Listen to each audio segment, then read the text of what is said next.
যে একজন ভাইরাল বক্তা সে বলেছে আল্লাহর হাবিব সাল্লাল্লাহু আলাইহি সাল্লাম তিনি সাংবাদিক ছিলেন। মানে তার বক্তব্য ছিল এরকম যে নবিয়ুন এর শাব্দিক অর্থ বার্তাবাহক, এই হিসাবে আমাদের প্রিয় নবী মুহাম্মদ সাল্লাল্লাহু আলাইহি সাল্লাম তিনি সাংবাদিক ছিলেন। এই কথা কি সঠিক কিনা? এই কথা সম্পূর্ণ ভুল। নবিয়ুন শব্দের অর্থ বার্তাবাহক, আর সাংবাদিকের জন্য তো আলাদা আরবি আছে, সাহাফিয়ুন, ইলামিয়ুন, মুখবিরুন, অনেকগুলো আরবি রয়েছে সাংবাদিকের জন্য।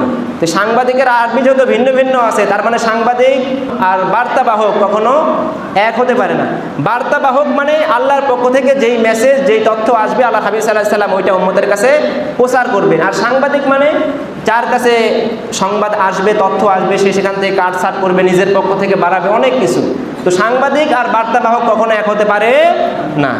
এই জন্য এই কথাটা বলা সম্পূর্ণ হারাম, নিষেধ, যে আমাদের প্রিয় নবী সাল্লাল্লাহু আলাইহি সাল্লাম তিনি সাংবাদিক ছিলেন, এটা সম্পূর্ণ কি নিষেধ, বলা যাবে না।